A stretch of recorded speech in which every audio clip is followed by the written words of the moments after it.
26 janvier 2010. Je jure comme avocate d'exercer mes fonctions avec dignité, conscience, indépendance, probité et humanité. Alors moi, je suis super contente. Ça fait des années que j'attends ça. Au collège, déjà, je savais que je voulais devenir avocate. Et à l'époque, ce qui m'animait, c'était de prêter ma voix aux plus faibles, combattre les inégalités et les injustices. Alors, des 5 termes de mon serment d'avocat, c'est sans doute le terme « humanité » qui me parle le plus. Alors ça y est, le grand jour est arrivé, donc c'est parti, au boulot. Alors j'enlève ma robe puisque les avocats la portent uniquement en salle d'audience. Et pour commencer, je voulais vous proposer plutôt de venir avec moi dans mon bureau. Donc, je vous en prie, entrez, installez-vous.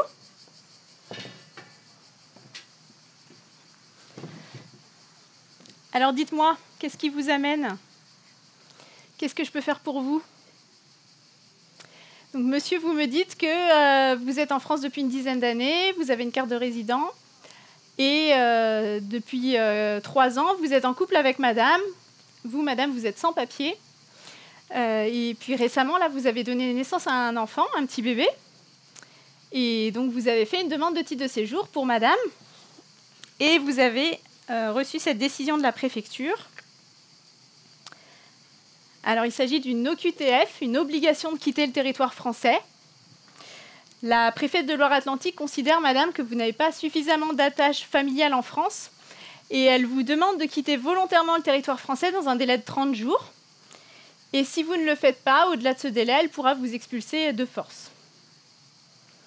Moi, ce que je peux faire, c'est contester cette décision devant le tribunal administratif et lui demander de l'annuler. Alors, au vu de votre situation financière, ce que je peux vous proposer, c'est de remplir ce formulaire. C'est une demande d'aide juridictionnelle. Comme ça, vous n'aurez pas à payer les honoraires d'avocat et moi, je serai indemnisée par l'État. Bon, écoutez, je lance la procédure et puis je vous tiens au courant.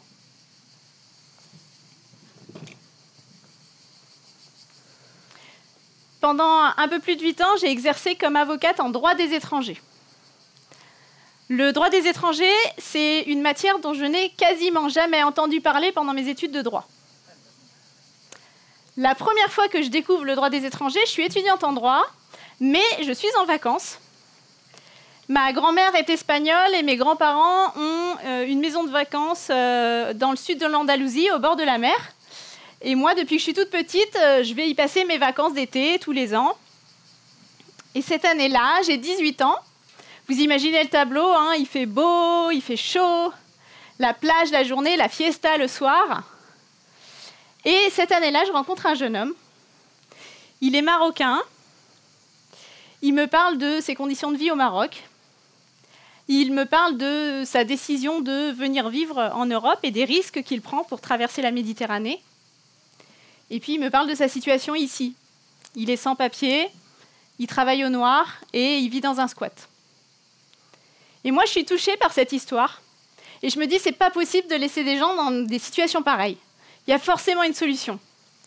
T'inquiète pas, mon gars, Zoro est arrivé. Je suis étudiante en 2e année de droit, moi. Je vais te trouver une solution. Et je me mets à potasser. Et je me rends compte que c'est pas si simple.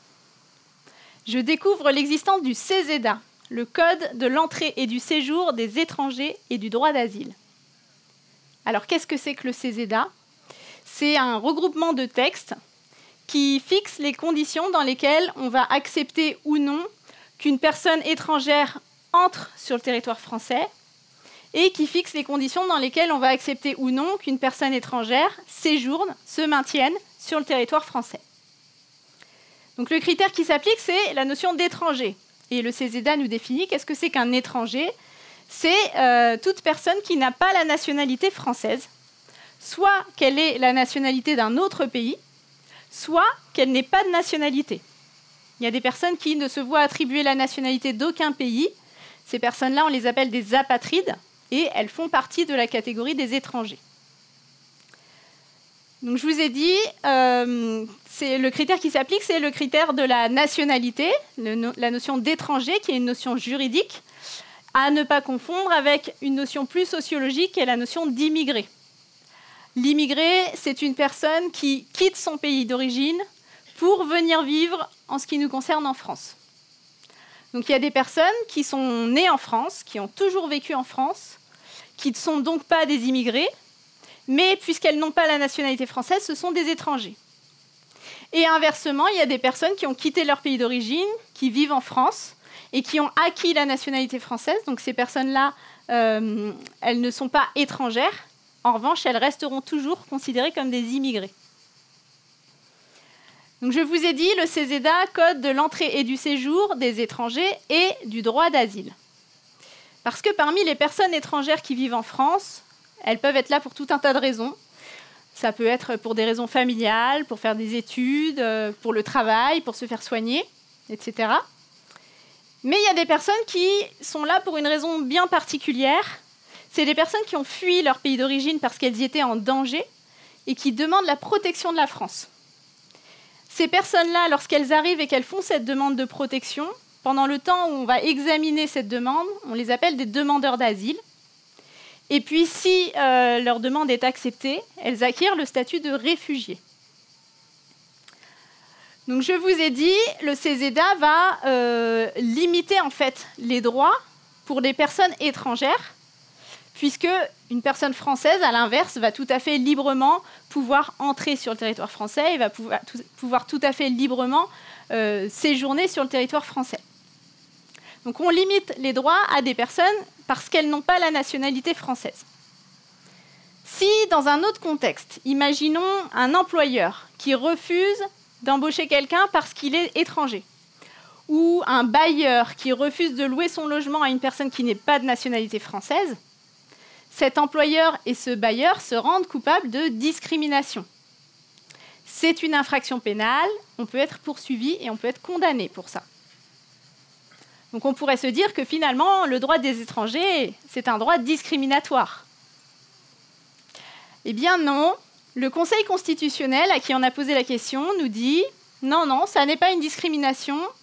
Tout au plus, on peut parler de différenciation. » Et qu'est-ce qui fait que c'est une différenciation qui est donc légale et pas une discrimination qui serait illégale? Le Conseil constitutionnel nous dit la politique d'immigration poursuit un but légitime. Et c'est ce qui fait qu'on est dans la légalité. Cette question du but légitime, j'ai eu à me la poser, moi, dans un tout autre contexte. Quelques années après être devenue avocate, je suis aussi devenue maman. En 2013, Mario est né et en 2016, son petit frère Léandre nous a rejoints aussi. Ah bah d'ailleurs, quand on parle du loup, qu'est-ce que tu fais dans la cuisine, Léandre? C'est quoi ça? Non, non, non, je veux pas que tu joues avec un couteau de cuisine, chérie. Je sais bien que tu veux pas, mais je le prends, c'est dangereux, chérie. Hein? Tu vas te faire mal. Et si tu jouais plutôt, tiens, avec le tambour que tu as eu en cadeau à Noël? Oui, tu peux taper dessus, tu as le droit, ouais. Oui, c'est exactement comme ça qu'on s'en sert. Tu tapes dessus, ça fait du bruit et ça te plaît. Et ça fait beaucoup de bruit, hein. Et ça te plaît beaucoup. Vous l'entendez là? Ça... Ouais, moi, mes oreilles, elles commencent à souffrir un petit peu là. Ah, mais tu sais, chérie, ça me fait penser à l'histoire du lapin et son tambourin. Tu voudrais qu'on lise cette histoire ensemble? Oui? Attends.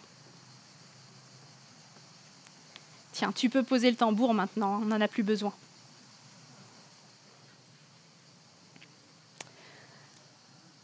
Dans les relations entre adultes et enfants, on voit qu'il peut y avoir facilement une forme d'ascendant qui se met en place.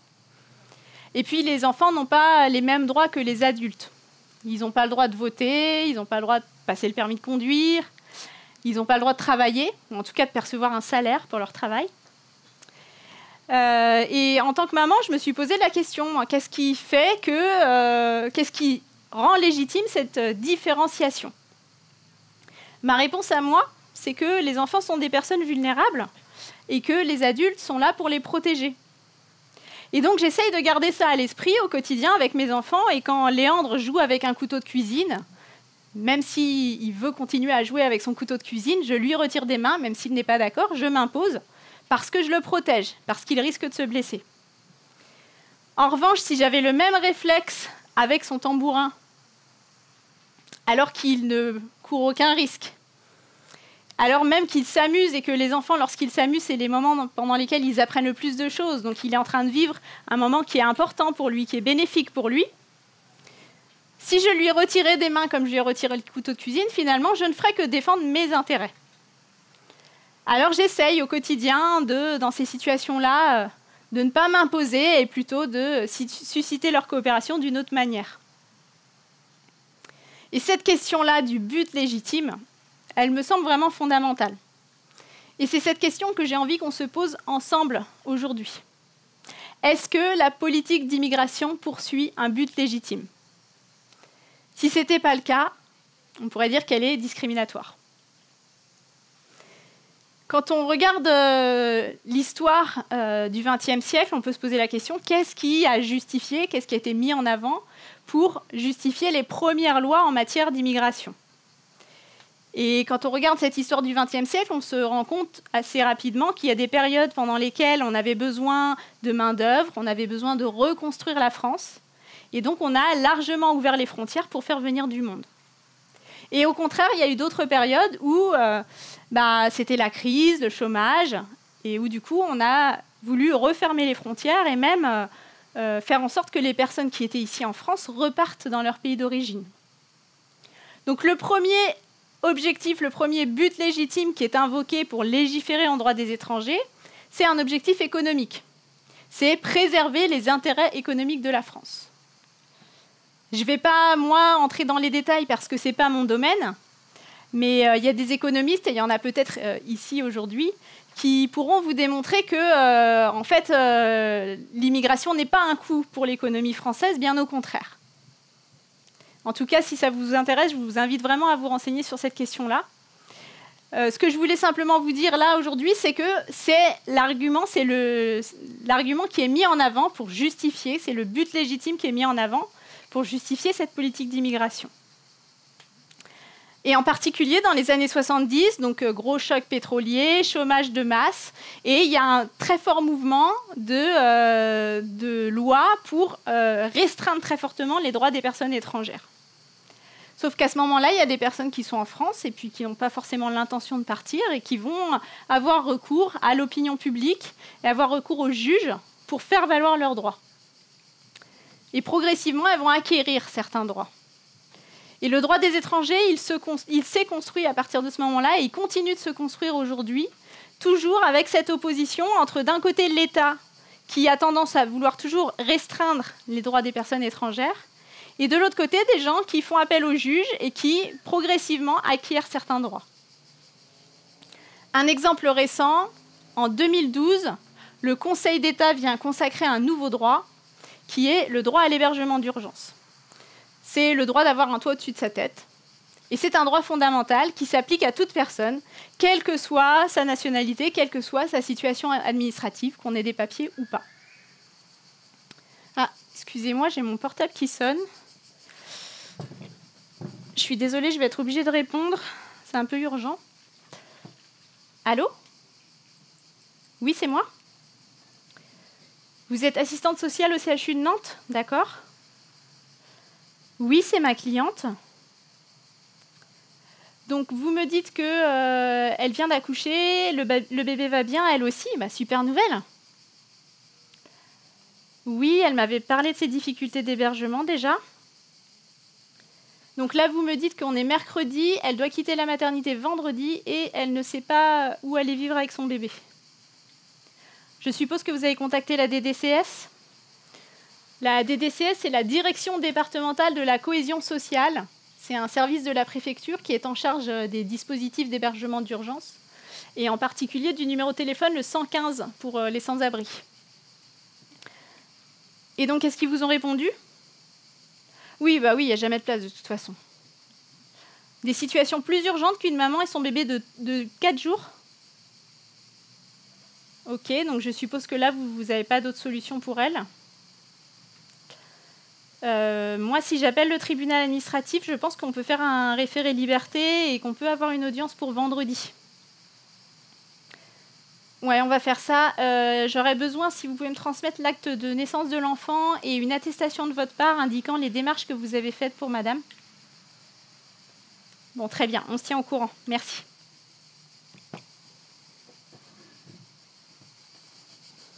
Alors, c'est ce qu'on a fait. Et le vendredi après-midi, on s'est retrouvés, donc ma cliente est venue avec son bébé de la maternité directement au tribunal administratif.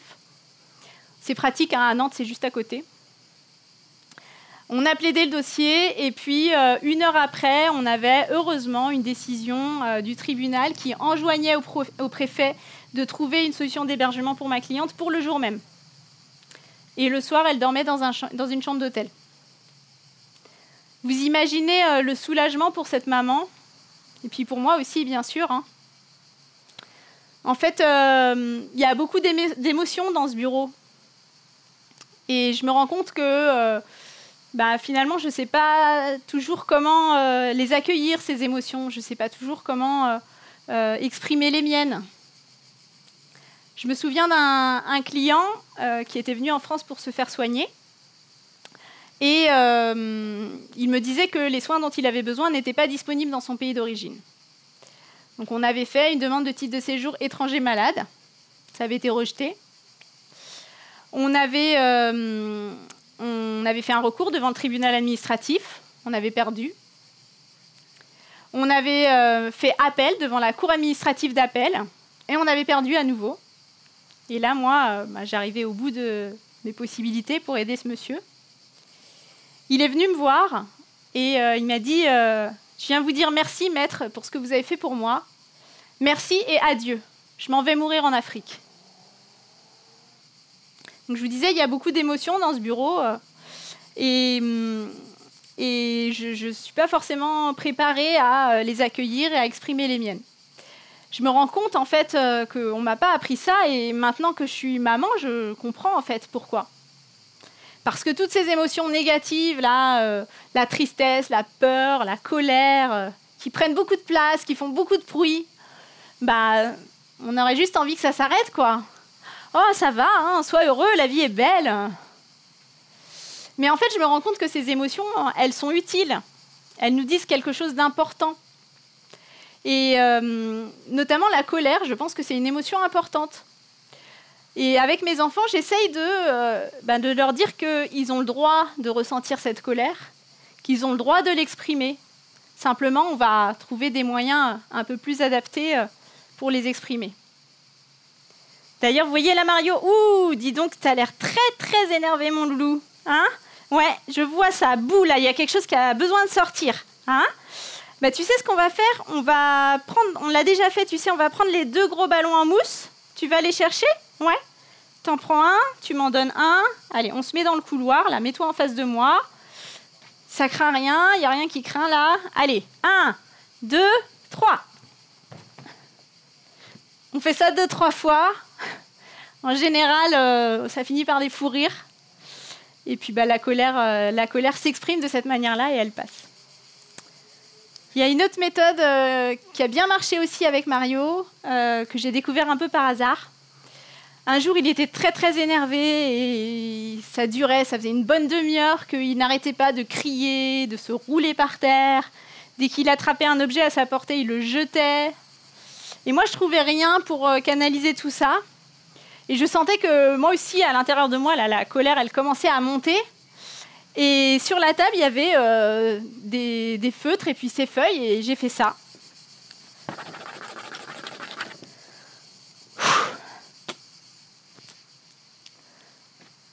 Il m'a pris le feutre des mains, il a commencé à gribouiller. 1 feuille, 2 feuilles, 3 feuilles.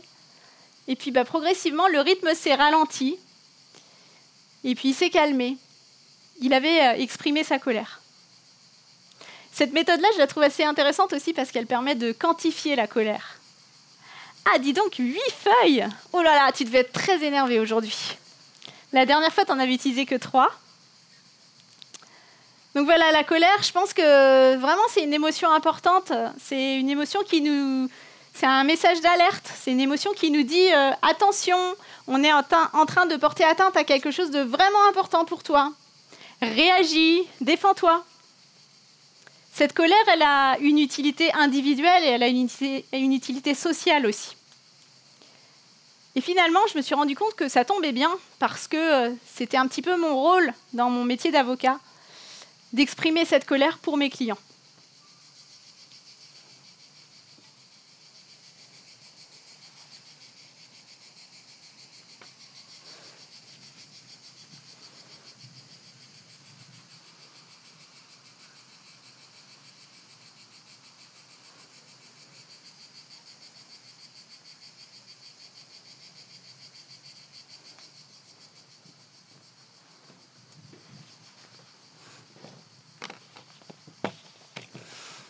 Je vous remercie, Monsieur le Président.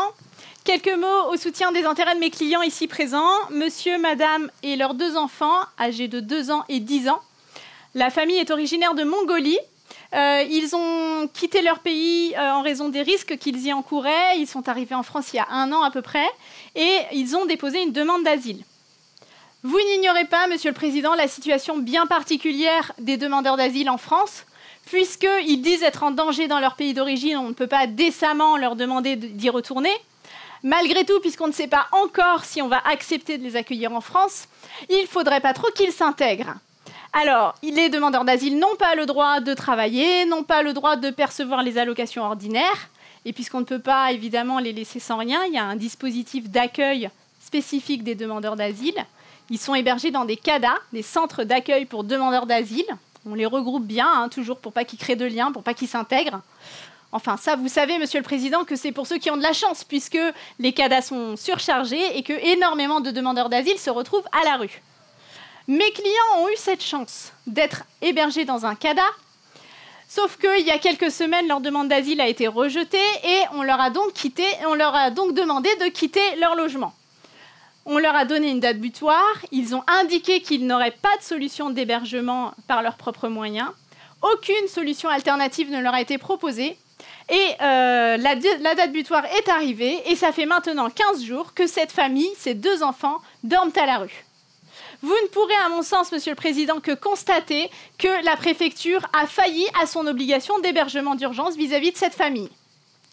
Alors j'ai bien pris connaissance, juste avant l'audience, des arguments de la préfecture qui soutient que mes clients n'auraient pas appelé le 115 et que donc ils ignoraient la situation de la famille.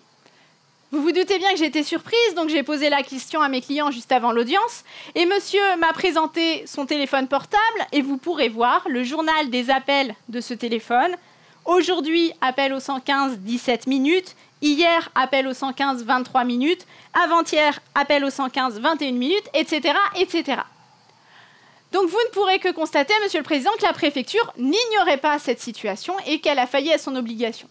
La préfecture soutient également qu'on n'aurait pas la certitude que mes clients auraient vraiment quitté le logement dans lequel ils se trouvaient. Parce que la demande a été faite à la directrice du centre de confirmer leur départ, et puisqu'on est au mois d'août et qu'elle est en vacances, elle n'a pas répondu. Vous verrez dans le dossier, Monsieur le Président, que j'ai plusieurs attestations en justice de personnes qui témoignent avoir constaté le fait que cette famille se trouvait sans hébergement. Si jamais vous considériez que ces éléments n'étaient pas suffisamment probants, je vous propose de reporter la clôture des débats à demain et de demander au SAMU social d'aller rencontrer la famille ce soir pour constater le fait qu'ils se trouvent à la rue. Alors, c'est ce qui s'est passé et le lendemain, on s'est retrouvés dans la même salle d'audience devant le même juge.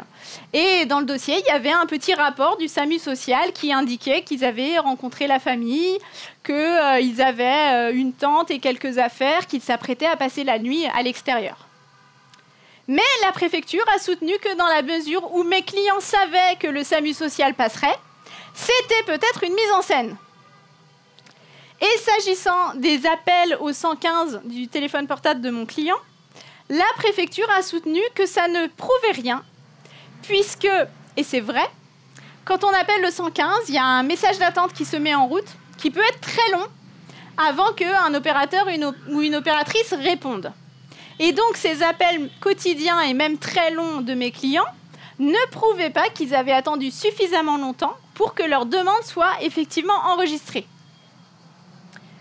En fait, dans ce dossier, la préfecture, elle a mis en place une stratégie que j'ai pu voir assez souvent, qui est de systématiquement remettre en cause les éléments de preuve qu'on apporte, sans elle-même apporter la preuve de quoi que ce soit, jusqu'à ce qu'à un moment donné, on se trouve dans l'impossibilité d'apporter des preuves supplémentaires. Et bien cette fois, le tribunal a suivi le raisonnement de la préfecture. Et on a perdu.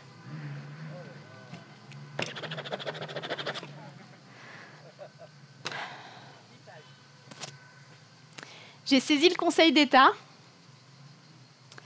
Alors bon, devant le Conseil d'État, c'est un petit peu plus long. Il a fallu attendre 1 mois à peu près pour qu'une audience soit fixée. Et finalement, au bout d'1 mois, l'administration est venue dire « Ah oui, c'est vrai, après vérification, ça fait bien 1 mois et demi que la famille appelle le 115 tous les jours. » Et oui, effectivement, la directrice du centre, une fois qu'elle est rentrée de vacances, a pu confirmer que la famille avait quitté son logement à la date qu'ils avaient indiquée. Et ils ont fini par être hébergés, mais après avoir passé 1 mois et demi à la rue.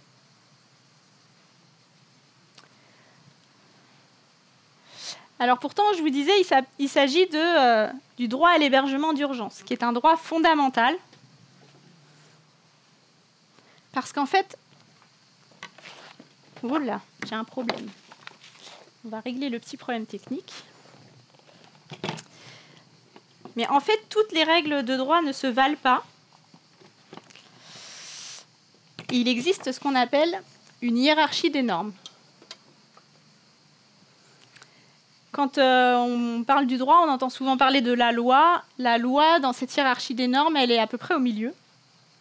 Et puis en dessous, on a les textes réglementaires. Et au-dessus, les textes internationaux et le bloc de constitutionnalité. Et les droits fondamentaux, ils se trouvent dans ces 2 niveaux supérieurs. Et cette hiérarchie des normes, elle dit que chaque niveau vient préciser le niveau supérieur, mais ne peut pas le contredire. Un exemple en droit du travail, il y a une loi qui dit qu'il existe un revenu minimum, un salaire minimum, pardon. Donc on ne peut pas embaucher quelqu'un en dessous de ce salaire minimum.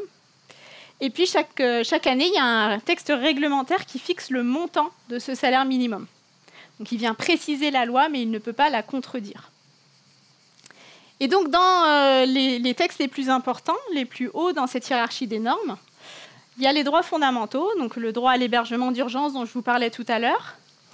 Moi, en tant qu'avocate en droit des étrangers, j'utilisais aussi beaucoup le droit de mener une vie familiale normale, le droit de ne pas être soumis à des traitements inhumains et dégradants.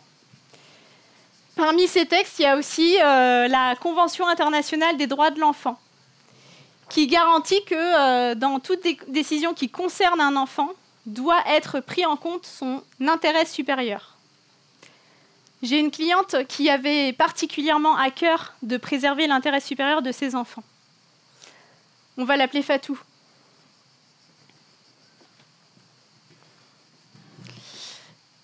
Bonjour madame, alors dites-moi ce que je peux faire pour vous. Donc, vous me dites que vous êtes guinéenne, vous êtes entrée en France avec vos 2 enfants, des jumeaux, un garçon et une fille. Vous avez déposé une demande d'asile. Alors là, ce que vous me donnez, c'est le récit écrit que vous avez rédigé dans le cadre de cette demande d'asile. Je vais en prendre connaissance rapidement. Donc, vous expliquez qu'en Guinée, vous avez fait l'objet d'un mariage forcé, que de ce mariage est né un premier enfant, une petite fille, que, alors que vous n'étiez pas d'accord, la famille de votre mari a procédé à l'excision de votre fille. Donc l'excision, c'est une mutilation sexuelle féminine extrêmement douloureuse et traumatisante pour les femmes tout au long de leur vie, et qui est aussi très dangereuse au moment où elle est pratiquée, puisqu'il peut y avoir des infections ou des hémorragies très graves. Et donc c'est malheureusement ce qui s'est passé pour cette petite fille qui est décédée des suites de son excision. Quelques années après, vous êtes tombée à nouveau enceinte, donc de vos jumeaux, un garçon et une fille. Et à ce moment-là, c'était plus possible pour vous de prendre ce risque que cette deuxième petite fille soit excisée également. Et donc vous avez fui avec vos enfants. Vous êtes arrivé en France, vous avez déposé cette demande d'asile et elle a été acceptée par l'OFPRA, l'Office français de protection des réfugiés et apatrides. Alors en fait, ce n'est pas vous qui avez le statut de réfugié, c'est votre fille en raison de ce risque d'excision.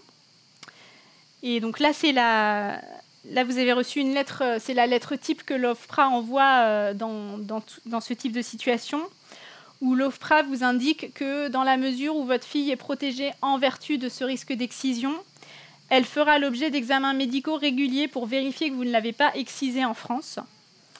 Et que s'il s'avérait que vous aviez procédé à cette excision, le risque d'excision n'existerait plus et donc elle perdrait son statut de réfugié.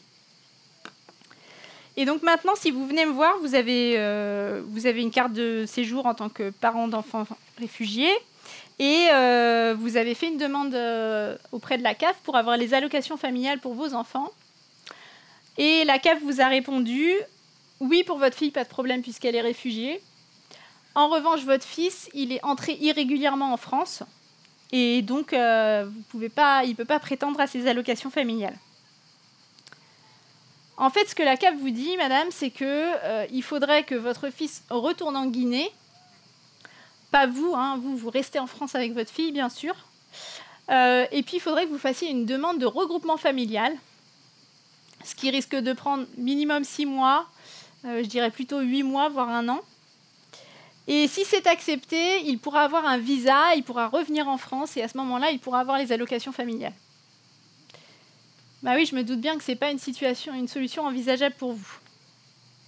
En fait, la CAF, elle fait application d'un texte de loi, d'un texte du Code de l'action sociale et des familles, qui dit effectivement que les enfants ne peuvent percevoir les allocations familiales que s'ils sont entrés régulièrement. Mais je considère que cette décision, en ce qui vous concerne, elle porte atteinte à l'intérêt supérieur de vos enfants, qui est un droit fondamental qui est supérieur à la loi. Donc ce que je vous propose, c'est de contester cette décision devant le tribunal des affaires de sécurité sociale. Bon, par contre, je vous préviens, ça risque d'être un petit peu long.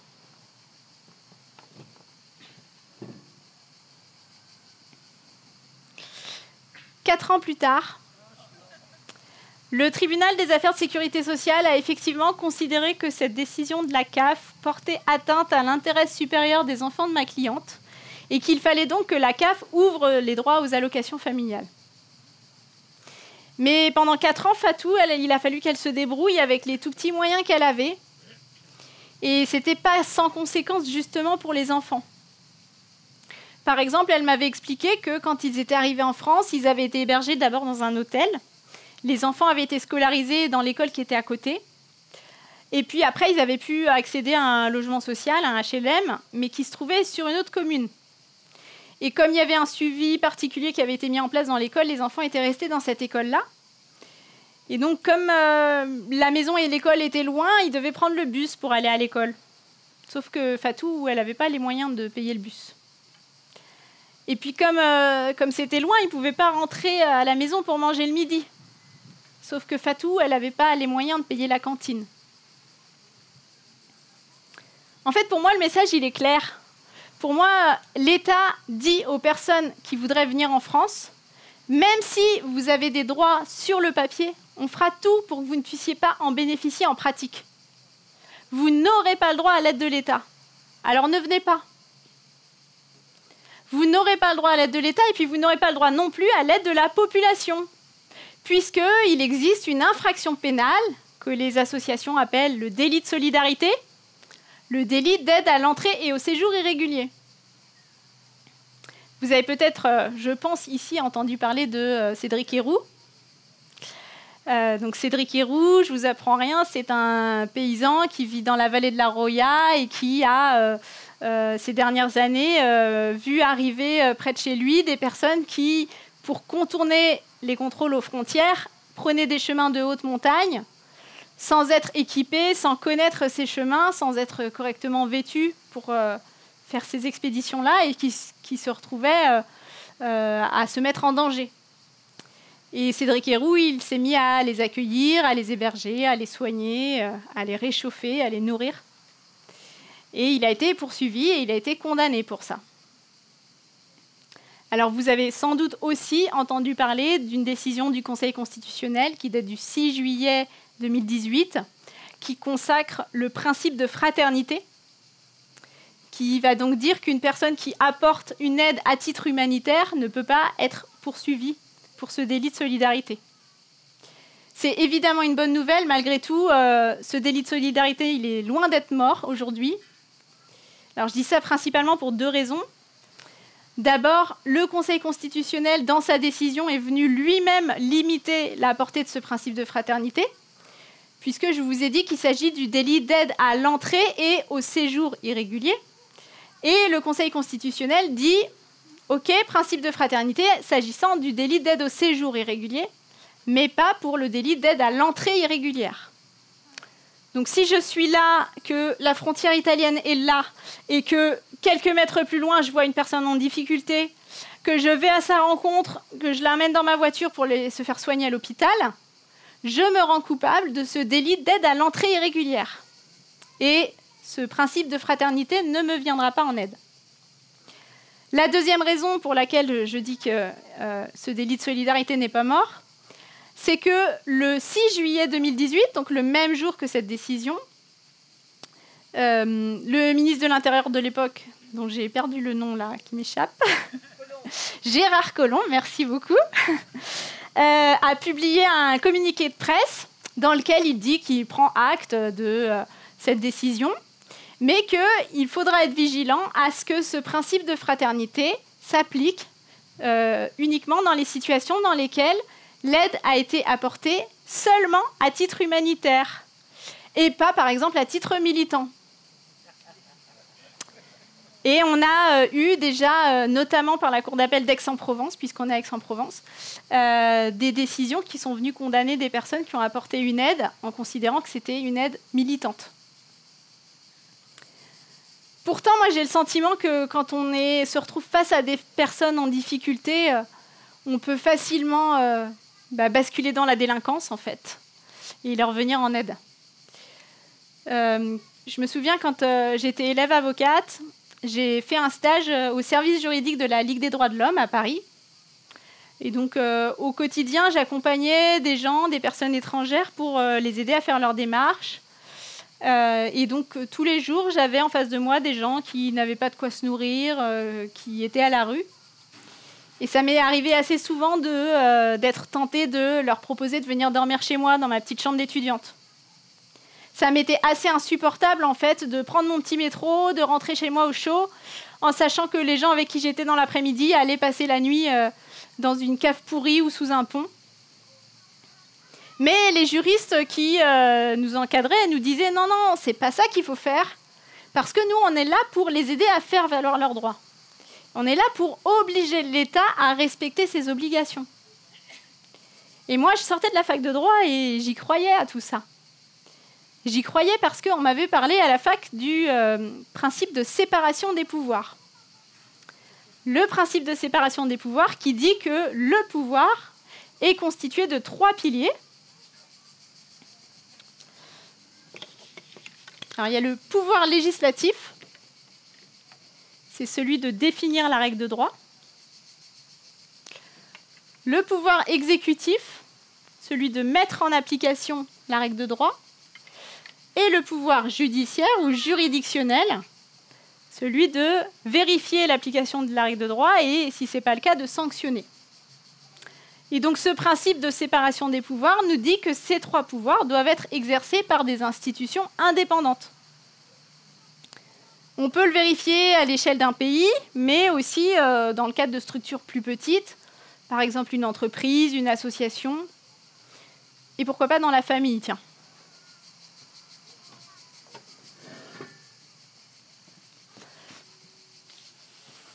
Alors Mario, avec ton père, on a remarqué que tu n'aimais pas trop les légumes.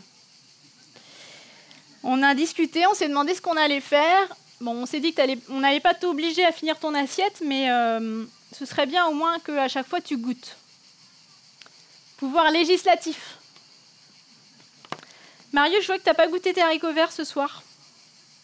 Tu connais la règle, chérie, je voudrais que tu goûtes. Allez, un haricot vert. Bon, ok, un demi-haricot vert. Pouvoir exécutif. Bon, Mario, t'as toujours pas goûté tes haricots verts, là? Je suppose que t'as pas faim, on oublie le dessert, alors? Pouvoir juridictionnel. Bon, Mario, ça suffit, ces histoires de légumes. J'en ai marre, ça fait des semaines que ça dure. Tu connais la règle, on t'a expliqué, on te demande de goûter. Tu n'écoutes pas, tu n'obéis pas. On te punit, ça ne change rien. Comment on fait, là? Comment on règle le problème? Mario, j'en ai marre ce soir, tu ne quittes pas la table tant que tu n'as pas goûté à un haricot vert. Mario, tu reviens ici. Allez. J'ai tout mon temps. Allez, Mario. Bon, c'est moi qui vais te le faire manger. Hein. Voilà ce qui peut se passer quand tous les pouvoirs sont concentrés dans les mains d'une même personne.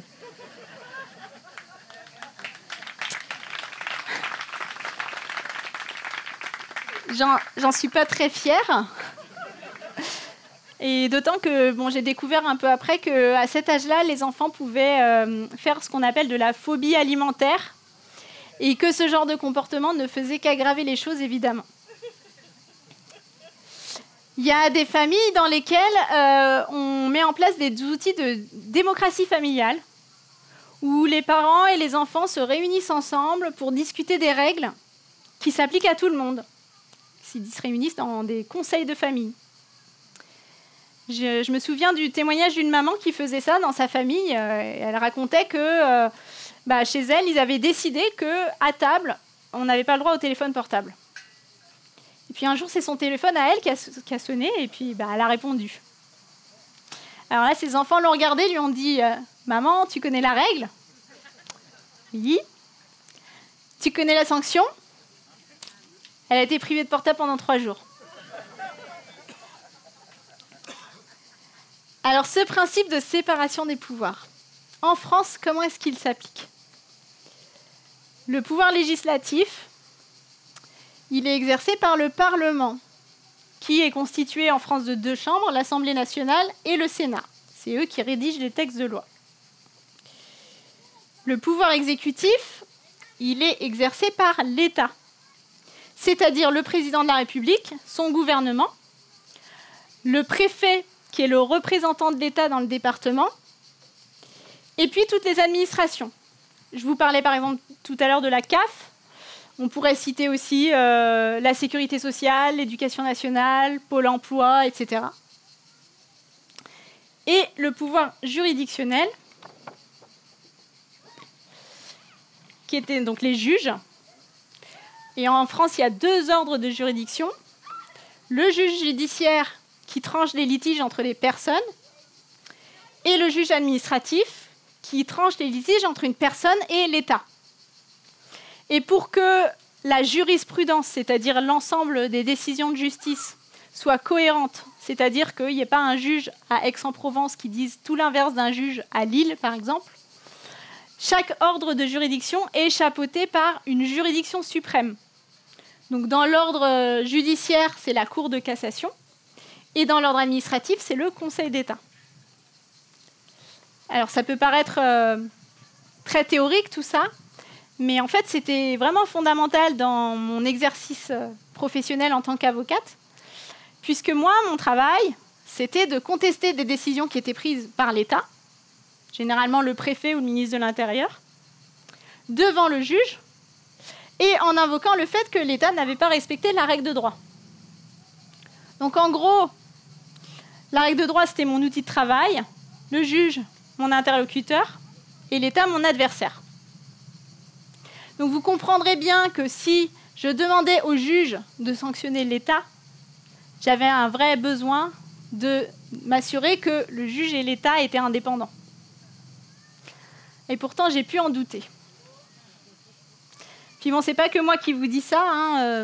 En juin 2016, Jean-Marc Sauvé, vice-président du Conseil d'État, donc mon juge en chef, dans un discours totalement officiel où il s'adresse à Manuel Valls, qui à l'époque est ministre de l'Intérieur, mon adversaire en chef, il lui dit qu'il se considère comme le partenaire du gouvernement non pas un censeur, encore moins un donneur de leçons.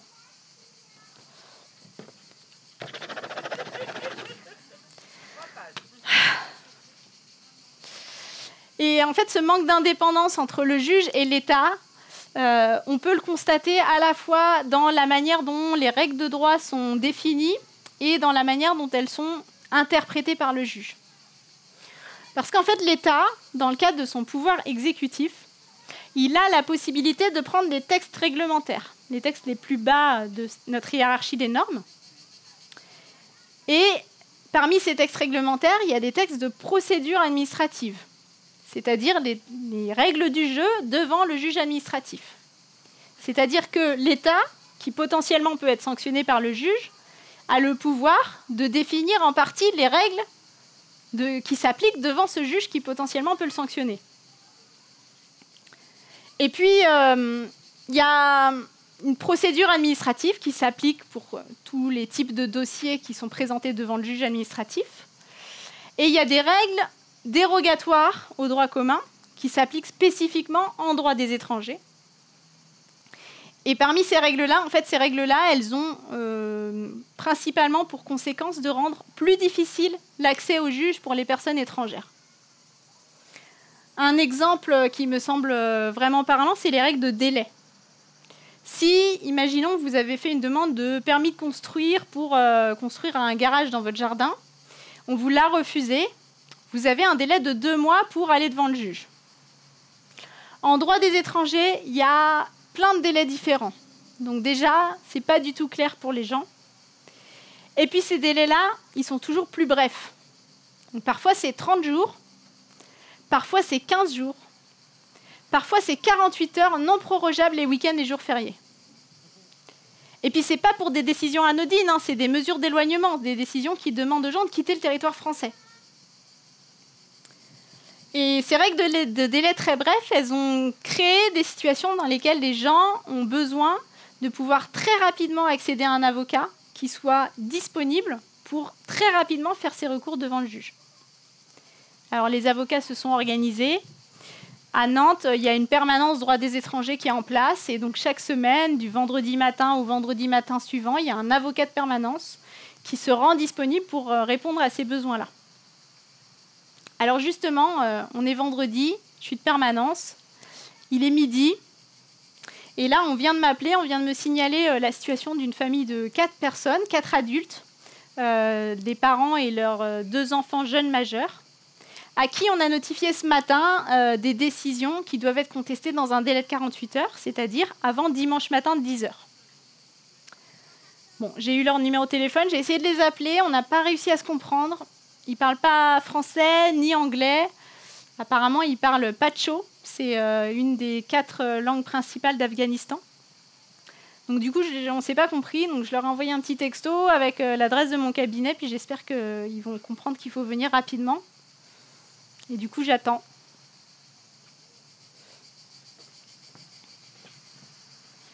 Ah bah les voilà. Bonjour. 1, 2, 3, 4, 5. Monsieur, vous accompagnez la famille, d'accord? Vous parlez français et pacho. Alors ça, c'est une très bonne nouvelle. Allez-y, entrez. Hein. On va pouvoir se comprendre déjà. Donc alors, vous me dites que vous venez d'Afghanistan. Vous avez quitté le pays séparément, donc vous n'avez pas suivi le même parcours. Et vous vous êtes rejoint en France il y a quelques jours, et donc vous avez fait une demande d'asile. Et là, on vous a notifié ce matin ces 4 décisions-là. Alors, ce n'est pas des décisions qui vous refusent l'asile. C'est simplement que la préfecture de Loire-Atlantique considère que ce n'est pas à la France d'examiner votre demande d'asile, mais à un autre pays d'Europe. Elle fait application d'un texte européen qui s'appelle le règlement Dublin, qui fixe les critères de détermination de l'État membre d'Europe responsable de la demande d'asile. En fait, ce règlement, il a officiellement pour objectif de répartir de manière équitable les demandes d'asile dans les différents pays d'Europe. Le problème, c'est que le critère principal qui est défini par ce règlement, c'est que est responsable de la demande d'asile le premier pays par lequel les personnes sont entrées en Europe, et que donc l'application de ce critère a pour conséquence de repousser les demandeurs d'asile principalement dans les pays de l'Est de l'Europe, et puis l'Italie, la Grèce, Malte, qui se retrouvent complètement submergés de demandes d'asile, qui ne peuvent pas les examiner dans des conditions décentes, et qui ne peuvent pas non plus accueillir les demandeurs d'asile dans des conditions matérielles décentes. Alors dans votre cas, la préfecture s'est vraiment cassé la tête pour ne surtout pas vous accueillir en France, puisque vous n'avez pas eu le même parcours en Europe. Et donc la solution qui est proposée par la préfète de Loire-Atlantique, c'est que monsieur et votre fille, vous devez partir en Italie, madame et votre fils, vous devez repartir en Bulgarie. Bon, pour moi, ces décisions, elles portent au moins atteinte à votre droit de mener une vie familiale normale. Donc je vais faire les recours, vous inquiétez pas, j'ai toute ma journée de samedi pour faire ces 4 recours, ils seront déposés dans les temps. Et puis je vous tiendrai au courant, je pense qu'on aura une audience lundi.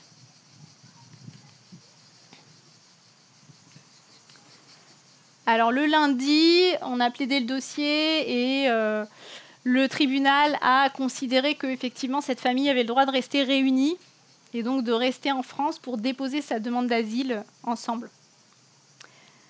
Mais en fait,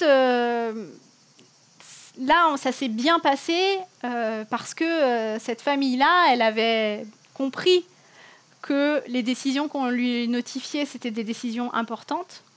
Ils avaient compris aussi qu'il fallait réagir vite. Et puis, ils avaient cette chance-là d'avoir auprès d'eux une personne qui pouvait faire la traduction, qui pouvait venir avec eux rencontrer l'avocat.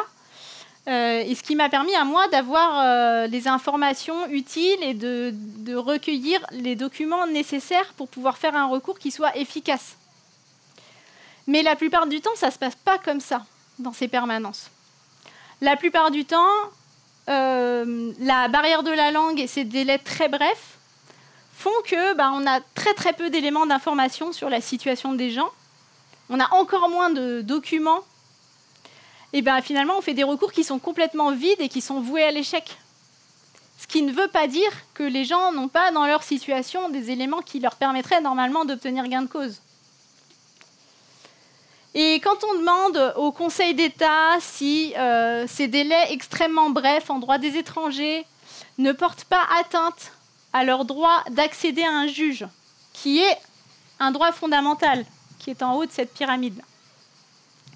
Le Conseil d'État nous dit non, c'est pas une discrimination, c'est une différenciation, puisque ces règles de délai poursuivent un but légitime, qui est de lutter efficacement contre l'immigration irrégulière. Alors c'est vrai que si on fait en sorte que les gens ne puissent pas accéder correctement au juge et que donc des décisions potentiellement illégales de la préfecture, de l'État, ne puissent pas être sanctionnées, on gagne en efficacité.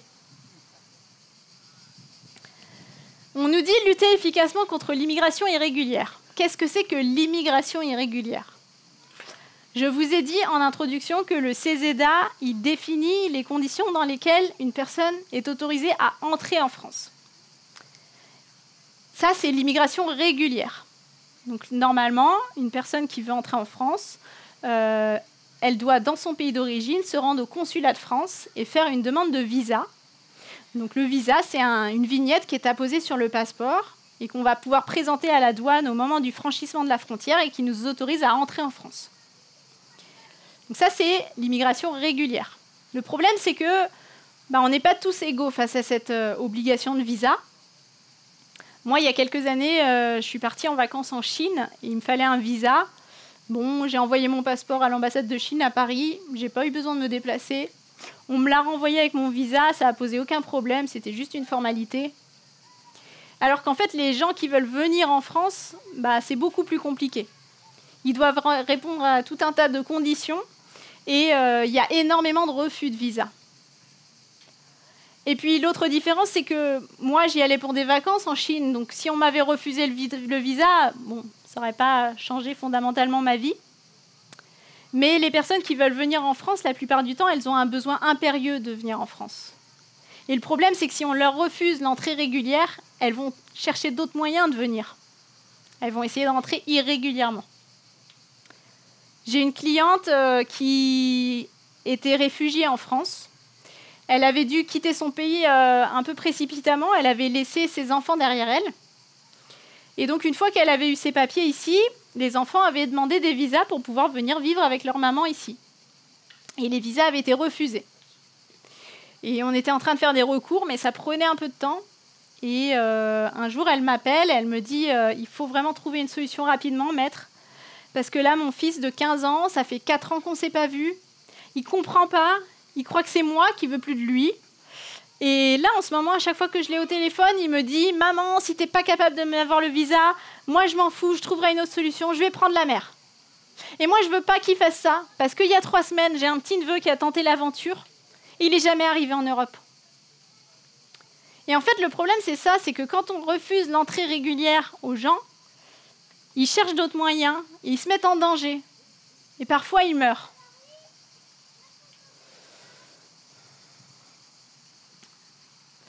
Mars 2011, on est en pleine période de coalition internationale menée par l'OTAN qui intervient en Libye. La Méditerranée est quadrillée de navires de guerre, de drones, de surveillance par satellite. Une nuit, part de Tripoli un bateau de fortune, imaginez un gros Zodiac, avec à son bord 72 personnes, dont 2 bébés et plusieurs femmes enceintes. Direction l'île italienne de Lampedusa. La traversée prend habituellement 48 heures. Donc les passagers de ce bateau ont pris avec eux de quoi manger et boire pour 2 jours. Sauf que cette fois, ça ne se passe pas comme prévu. Et au large des côtes italiennes, le bateau tombe en panne de carburant et se met à dériver. Les gardes-côtes italiens ont repéré l'embarcation. Ils vont lancer un message d'appel à l'aide à tous les bateaux qui se trouvent en Méditerranée à ce moment-là. Et ils vont l'adresser aussi spécifiquement à l'OTAN et aux différents pays de la coalition. Ils vont aussi le relayer aux gardes-côtes maltais qui ne sont pas loin. Et ce message, ils vont le réitérer toutes les 4 heures. Et pourtant, personne ne viendra en aide à ce bateau qui va dériver pendant 15 jours jusqu'à finalement échouer sur les côtes libyennes. Retour à la case départ, 9 survivants. Ces survivants, ils vont raconter qu'à un moment donné, il y a un hélicoptère qui va stationner au-dessus d'eux, qui va leur descendre un peu à manger et à boire, qui va prendre des photos et qui va repartir. Ils ne le reverront pas. Un peu plus tard, c'est un porte-avions qui s'approche d'eux. À ce moment-là, les bébés sont morts. Les gens qui sont sur cette embarcation vont montrer aux gens qui sont sur le pont du porte-avions les corps morts des bébés. Et ils vont leur montrer qu'il y a à ce moment-là des gens qui sont en train de mourir de faim et de soif. Le porte-avions va repartir. Ils ne le reverront pas. Ces survivants, avec l'aide d'associations, ils ont engagé des procédures dans les différents pays qui ne pouvaient pas ignorer leur situation et qui n'ont rien fait. En France, il y a une plainte qui a été déposée contre X pour non-assistance à personne en danger. Le procureur de la République qui a reçu cette plainte l'a classée sans suite. Alors, les associations, elles se sont constituées partie civile. C'est une possibilité qui existe dans la procédure pénale en France. On demande à un juge d'instruction de faire une enquête. Le juge d'instruction qui a été saisi a refusé d'enquêter. Il a pris une ordonnance de non-lieu ab initio. Il a refusé d'enquêter en disant que les associations qui l'avaient saisi n'avaient pas intérêt à agir. Alors ces associations, elles ont fait appel de cette décision devant la Chambre de l'instruction, qui a finalement rendu une décision en juin 2014, donc plus de 3 ans après les faits, pour dire que, ah oui, quand même, il faudrait peut-être enquêter au moins. Et elle a confié cette enquête au premier juge d'instruction qui a refusé de le faire. Alors, des dernières informations que moi j'ai, cette enquête, elle est toujours en cours. Et les associations qui participent à cette enquête disent qu'il ne s'y passe rien. Et que, notamment, toutes les demandes qu'elles ont pu faire pour que, par exemple, les personnes qui ont des informations importantes soient entendues par le juge, toutes ces demandes-là ont été systématiquement rejetées. Alors, ces histoires de boat people, de morts en Méditerranée, ça nous parvient quand même un peu par les médias, même si ce n'est pas du tout à la mesure de l'ampleur du phénomène. Et quand on en vient à cet intérêt légitime, ce but légitime de cette politique d'immigration, la préservation des intérêts économiques de la France, et qu'on les met en balance avec ces morts en Méditerranée, on peut se demander s'il n'y a pas un problème. Alors, pour pouvoir continuer à légitimer cette politique d'immigration, on invoque d'autres arguments. On nous dit que parmi les personnes qui veulent venir en France, il y a des gens qui nous veulent du mal. Il y a des terroristes. Alors, c'est bien légitime de vouloir les empêcher de rentrer. On essaye de nous faire peur. On essaye de faire peur aussi à nos enfants. Mario, cette année, il était en grande section de maternelle. Et cette année, comme d'ailleurs les 2 années précédentes, il a eu la chance dans son école de participer à un exercice attentat-intrusion. Le scénario, c'est quoi? Un terroriste pénètre dans l'école et les enseignants ont 2 possibilités, soit la fuite le plus calmement et discrètement possible, soit le confinement.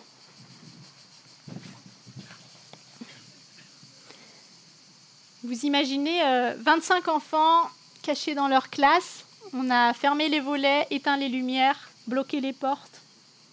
Et on leur demande le silence absolu. L'objectif est de faire croire que l'école est vide. Bon, alors les enseignants dans l'école de mon fils nous ont dit « Vous inquiétez pas, on essaye de ne pas leur faire trop peur. » On leur dit qu'on joue à cache-cache. Alors moi, quand je joue à cache-cache avec mes enfants à la maison, quand ils sentent que je suis sur le point de les découvrir, là, en général, ça donne à peu près ça.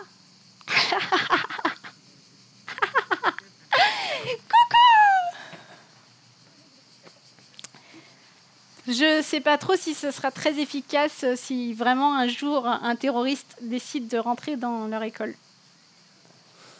Ça me fait penser à un sketch de Gad Elmaleh qui est un peu ancien maintenant. Il parlait des plans Vigipirate. Il parlait, vous savez, du fait qu'on avait dans les trains, on avait condamné les espaces bagages avec des bandes rouges et blanches là. Il disait, vous imaginez le terroriste qui vient là pour poser sa bombe, qui fait « Ah merde, ils ont mis du scotch !» Ça paraît un peu vain. Donc on essaye de faire peur à nos enfants. Nous aussi, on essaye de nous faire peur. On nous parle de l'état d'urgence. En novembre 2015, après les attentats au Bataclan, l'état d'urgence a été décrété en France. Moi, j'ai eu un exemple très concret d'état d'urgence tout près de moi. Alors, c'est pas moi, c'est mon mari. Il était à la maison. Moi, j'étais au travail. Et il m'appelle, il me dit « Julie, tu as des nouvelles des voisins ?» Je lui dis « Non, pourquoi? Qu'est-ce qui se passe ?» Et il me répond « Je ne sais pas, mais en tout cas, il y a plein de policiers dans la cage d'escalier. Il y a plusieurs quarts de CRS devant l'immeuble et puis derrière, dans le jardin. Et ils ont enfoncé la porte de l'appartement d'à côté. » Alors nous, on était inquiets, on s'est imaginé un drame, on ne savait pas ce qui se passait. Et puis le soir, nos voisins sont venus nous voir et nous ont expliqué qu'ils avaient fait l'objet d'une perquisition dans le cadre de l'état d'urgence. Donc monsieur avait été dénoncé et la police était venue, bien sûr, n'avait pas frappé, avait directement enfoncé la porte. Lui n'était pas là à ce moment-là, il n'y avait que sa femme avec leur bébé et en quelques secondes, elle s'est retrouvée dans son salon avec son bébé dans les bras et plusieurs armes braquées sur elle. Et ils ont fouillé tout l'appartement, ils ont vérifié les comptes bancaires, les téléphones portables, les ordinateurs, etc. pour finalement ne rien trouver. Alors l'état d'urgence, qu'est-ce que c'est? C'est la possibilité pour la police et le préfet de faire des perquisitions, comme chez mes voisins, des assignations à résidence, interdire des réunions ou des manifestations, dissoudre des associations et limiter la liberté d'aller et venir dans certaines zones. C'est principalement ces 5 mesures-là. Et en fait, ces mesures-là, elles existent quand on n'est pas dans le cadre de l'état d'urgence. Elles existent en droit commun. Mais comme elles portent atteinte à nos droits, à nos libertés, elles doivent être justifiées par un but légitime. Et il y a un juge qui est là pour vérifier qu'on est bien dans le cadre d'un but légitime. Et c'est ça qui est retiré dans le cadre de l'état d'urgence. C'est le besoin de justifier d'un but légitime et donc le contrôle du juge. Alors, on ne retire pas complètement ce besoin de justifier, mais les textes sont tellement vagues qu'en fait, ça permet à peu près tout. Par exemple, on peut interdire toute réunion qui est de nature à provoquer ou à entretenir le désordre. Mes enfants, quand ils jouent dans leur chambre, ils sont 2, donc ils sont en réunion, et je vous assure que c'est de nature à provoquer ou à entretenir le désordre. Donc en fait, le premier gros risque avec l'état d'urgence, c'est un risque d'arbitraire. Et d'ailleurs, les chiffres sont assez parlants, puisque entre novembre 2015 et janvier 2016, donc dans les 3 premiers mois de l'état d'urgence, il y a 3200 perquisitions qui ont été faites. Sur ces 3200 perquisitions, seulement 4 ont donné lieu à l'ouverture d'enquêtes pour des faits liés à du terrorisme. Et une seule personne a été mise en examen pour des faits de nature terroriste. Dans tous les autres cas, soit il n'y avait rien, comme pour mes voisins, soit des petits délits de droit commun du type vol ou stupéfiant. Donc, gros risque d'arbitraire. Et puis en plus, ces mesures-là, elles ne sont pas adaptées pour lutter contre le terrorisme. Il existe, même dans le droit commun, des outils beaucoup plus adaptés. Il y a des cellules de police antiterroristes, des juges antiterroristes qui ont des moyens juridiques et techniques spécifiques pour lutter contre ce type de criminalité. Ce n'est pas adapté, et puis en plus, je dirais même que ça accroît le risque terroriste. Pourquoi est-ce que je dis ça ? Alors d'abord parce qu'on va monopoliser des forces de police sur des interventions qui n'ont aucun intérêt. Donc s'ils sont là, ils ne sont pas ailleurs, et puis on les épuise. Et puis aussi parce que ces mesures qui sont prises de manière complètement arbitraire, elles créent de la stigmatisation. Concrètement, mes voisins, ils étaient extrêmement gênés. Ils savaient que tout l'immeuble savait que la police était venue chez eux. Et ils se sont sentis obligés de venir frapper à nos portes, à la porte de tous les voisins, pour expliquer ce qui s'était passé. Et cette stigmatisation-là, sur des personnes qui peuvent être un peu fragiles, ça peut justement les conduire à se tourner vers des mouvements extrémistes. Alors l'état d'urgence, vous comprendrez que moi je trouve que c'est une belle saloperie. Mais heureusement, 1er novembre 2017, après 2 ans d'état d'urgence, il a été levé. Ouf, on respire. Ah mince, 31 octobre 2017, une loi a été votée renforçant la sécurité intérieure et la lutte contre le terrorisme. L'objectif est de sortir de façon maîtrisée de l'état d'urgence. Puisqu'on s'est bien habitué finalement à toutes ces mesures qui portent atteinte à nos droits pendant 2 ans, on va les faire tranquillement glisser dans le droit commun. Bon, on édulcore un peu les termes. Les perquisitions deviennent des visites domiciliaires. Les assignations à résidence deviennent des mesures individuelles de contrôle et les zones de surveillance deviennent des zones de protection. Ce qui s'est passé en France avec les attentats terroristes, l'état d'urgence et puis ces lois sécuritaires, ça me fait penser à ce que Naomi Klein décrit dans son livre « La stratégie du choc ». Donc, Naomi Klein, c'est une journaliste canadienne qui a étudié les théories d'une école d'économistes américains, l'école de Chicago, qui a à sa tête Milton Friedman, un économiste américain qui a été très influent au XXe siècle auprès du gouvernement américain et d'autres gouvernements dans le monde. Et donc cette école de Chicago, elle elle dit que lorsqu'il se passe un événement traumatisant du type coup d'État, catastrophe climatique, attentat terroriste, ça crée un choc psychologique dans la population et que c'est le bon moment pour faire passer des lois ultra-libérales, ultra-sécuritaires, qu'on va présenter comme étant bonnes pour la population. Et la population étant sous cet état de choc, ne va pas les contester, ne va pas désobéir. Naomi Klein, elle a aussi étudié les effets de cette stratégie du choc dans les pays dans lesquels elle a été mise en œuvre à moyen et à long terme.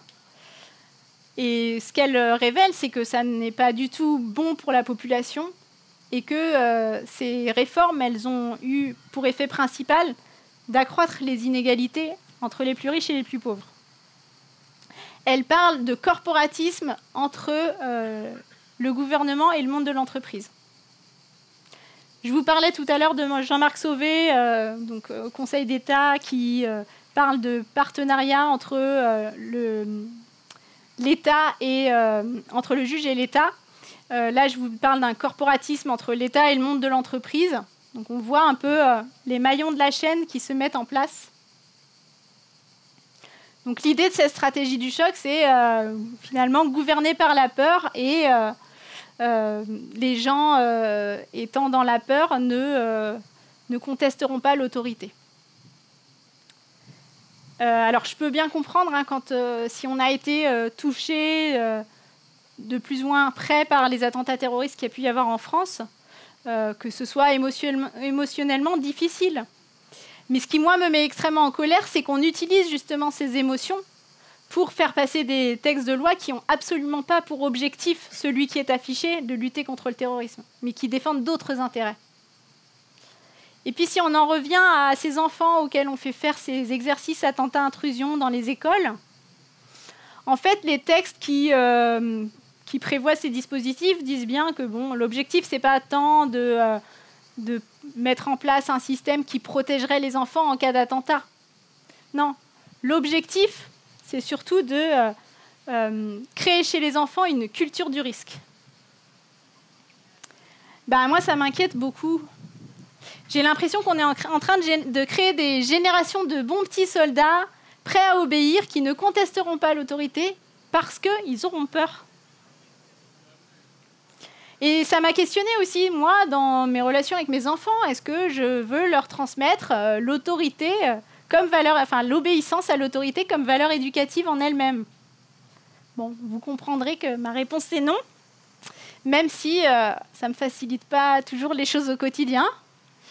Mais voilà, quand je demande à mes enfants de faire ou de ne pas faire quelque chose, s'ils ne sont pas d'accord ou s'ils me demandent pourquoi, j'évite les petites phrases du genre c'est comme ça, c'est moi qui commande, discute pas. Et puis justement, on essaye de discuter. Des fois, il y a des idées qui émergent auxquelles moi, je n'aurais pas pensé toute seule, qui me conviennent et qui leur conviennent aussi. On essaye de développer ensemble notre esprit critique.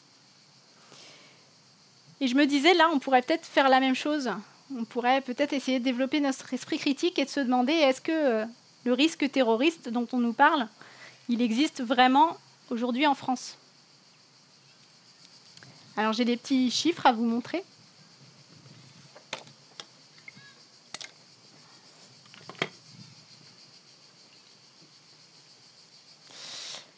Alors, ce graphique, c'est petit, mais je vais tout expliquer oralement. Et puis, si vous voulez venir les voir à la fin de la conférence, je peux les laisser à disposition. Donc, c'est un graphique qui a été établi sur la base d'une base de données qui est disponible sur Internet, qui s'appelle START-GTD, pour Global Terrorism Database. Et c'est la seule base de données publique accessible sur le terrorisme dans le monde, qui est faite par des chercheurs américains. Et donc ce graphique, il présente les victimes, donc les personnes mortes du terrorisme dans le monde entre 1970 et 2015. Le chiffre le plus haut, là, c'est 45 000. Et donc en 2014, on est à peu près à 43 000 morts et en 2015, à peu près 38 000 morts. Et on voit qu'il y a eu effectivement une très forte augmentation sur les dernières années. Donc on peut se dire que oui, le risque terroriste s'est accru dans le monde ces dernières années. Mais sur toute cette petite barre, on a différentes couleurs. Et ces couleurs, elles correspondent à des zones géographiques dans le monde. Et les couleurs qui sont les plus visibles, c'est le vert foncé, le vert clair, et puis je dirais les deux gris, gris foncé et gris clair. Et ces couleurs, elles correspondent à l'Irak, Afghanistan, Pakistan, Syrie, Nigeria et Afrique subsaharienne. L'Europe est en rouge, et l'Amérique du Nord en rose. Je ne sais pas si vous les voyez. Alors, je vais essayer de vous aider un peu. On va garder que l'Europe et l'Amérique du Nord. On va enlever tout le reste. Ouh, le vent ne m'aide pas. Et on n'est pas à la même échelle. Là, je vous disais que le chiffre le plus haut, là, c'est 45 000. Là, c'est 14 000. Donc, on a multiplié par 3.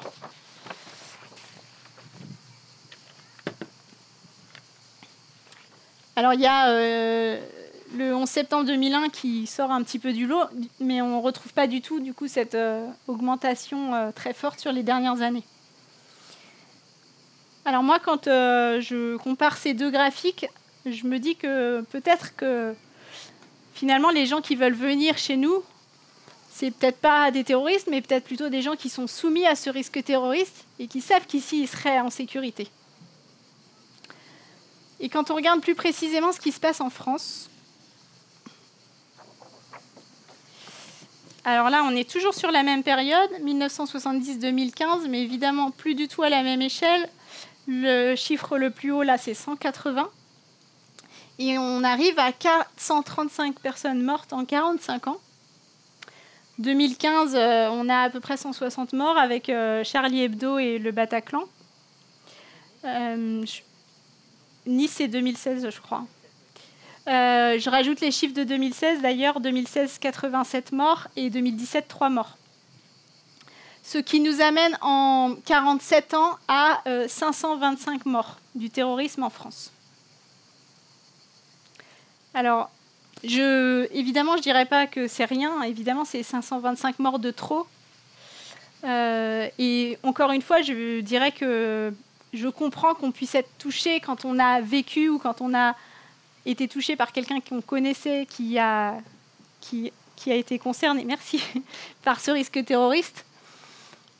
Mais malgré tout, je me dis que les personnes qui sont dans cette situation-là d'émotion face au terrorisme, elles peuvent d'autant plus comprendre ce que vivent les gens qui sont soumis à un risque terroriste quotidien dans leur pays d'origine, qui ont peut-être eu plusieurs morts déjà dans leur famille et qui ont un besoin vraiment pressant de se mettre en sécurité.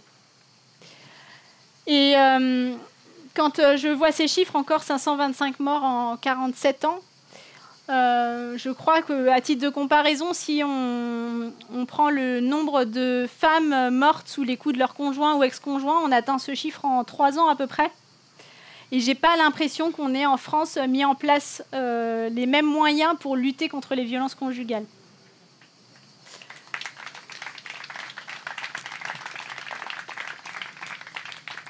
Alors, moi, quand je compare ces graphiques, ça me fait penser à une scène d'un film. Je ne sais pas si vous connaissez Le Nom des gens. Donc, c'est une histoire d'amour entre Arthur Martin. Arthur Martin, c'est Jacques Gamblin qui joue ce rôle. Arthur Martin, il est jospiniste, il a une vie très tranquille, très calme, très carrée. Et il est amoureux de Baya Ben Mahmoud. Et Baya, c'est Sarah Forestier qui joue ce rôle. Baya, c'est une militante gauchiste exubérante qui a des méthodes politiques un peu particulières. Notamment, elle couche avec les mecs de droite pour les faire virer à gauche. Et donc, Arthur et Baya se promènent sur un marché et ils s'arrêtent devant l'étal d'un poissonnier. Et là, Baya demande « Combien pour 3 homards ?» Et pour le prix de 3 homards, combien de tourteaux? Ellipse, ils sont en voiture. Arthur conduit. Baya lui demande d'aller plus vite. Ils vont vers la mer. Ils vont sauver les tourteaux. Et là, Baya dit « Il vaut mieux sauver 7 tourteaux que 3 homards. Une vie de tourteau, ça vaut bien une vie de homard. C'est le capitalisme qui nous dit qu'un homard, ça vaut plus qu'un tourteau. » Et bien moi, quand je compare ces chiffres, j'ai l'impression qu'on se prend un peu pour des homards.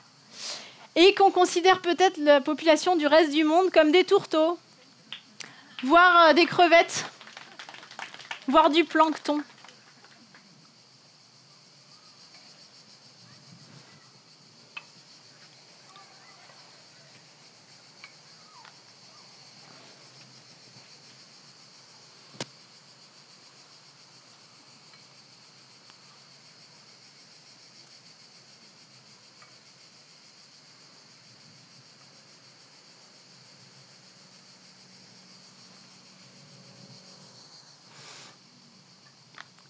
Mesdames, Messieurs les jurés, maintenant que tous les éléments d'instruction ont été portés à votre connaissance, vous allez devoir statuer selon votre intime conviction et répondre à cette question: la politique d'immigration poursuit-elle un but légitime? Ou au contraire est-elle discriminatoire? Pour ma part, je remets une dernière fois ma robe d'avocat, non pas pour défendre l'un ou l'une de mes clientes, mais pour les défendre toutes et tous en même temps. Et au-delà, pour défendre toutes les personnes qu'on a, selon un critère complètement arbitraire, décidé de qualifier d'étrangers. Je crois que la politique d'immigration est discriminatoire et qu'elle n'est justifiable par aucun but légitime. Je crois qu'elle est au contraire sous-tendue par des objectifs illégitimes, inavouables. Placer une partie de la population dans une situation d'extrême précarité, main-d'œuvre corvéable et bon marché. En faire des boucs émissaires. Regardez-les nous piquer notre travail. Regardez-les prendre l'argent des allocations. Pendant ce temps-là, on peut tranquillement détricoter le code du travail, faire de l'évasion fiscale, bousiller la planète. Et puis, cette politique d'immigration, elle vient justifier des atteintes portées à nos droits, à notre liberté d'expression, de manifestation, de réunion. Au cas où il y en aurait qui voudraient regarder du côté des vrais problèmes. On fait tout pour les faire taire. Je crois que notre démocratie est en danger, si elle n'est pas déjà morte, et que la politique d'immigration est un des principaux leviers actionnés pour la renverser. Alors vous aurez compris, aujourd'hui, mesdames, messieurs les jurés, je suis en colère. Et aujourd'hui, gribouiller au feutre ou jeter des ballons en mousse ne suffisent plus. J'espère vous transmettre une partie de cette colère. J'espère qu'au-delà de cette salle d'audience, vous en parlerez autour de vous. Et alors, on aura peut-être fait un premier pas. Mais, mesdames, messieurs les jurés, je vous invite aussi à la condamner fermement, cette politique d'immigration, et à prendre les mesures pour l'empêcher de nuire. Je vous invite à aller assister aux audiences, en particulier celle du juge administratif, pour signifier à ce juge qui prend ses décisions au nom du peuple français que ce peuple exige l'humanité au centre de ses décisions de justice. Je nous invite aussi toutes et tous à nous réunir, à nous rassembler pour refuser ensemble de céder à la peur et à l'autorité illégitime. Et pourquoi pas désobéir? Comme je vous le disais tout à l'heure, la hiérarchie des normes place les droits fondamentaux au-dessus de tout le reste. Alors ceux qui violent ces droits fondamentaux, ce sont eux les vrais illégaux. Et désobéir pour que soient respectés ces droits fondamentaux, c'est pour moi rester du bon côté des frontières du droit. Et puis dans tous les cas, je nous invite toutes et tous à garder à l'esprit l'idée qu'une vie égale une vie et qu'il n'y a pas d'étrangers sur cette terre. Je vous remercie.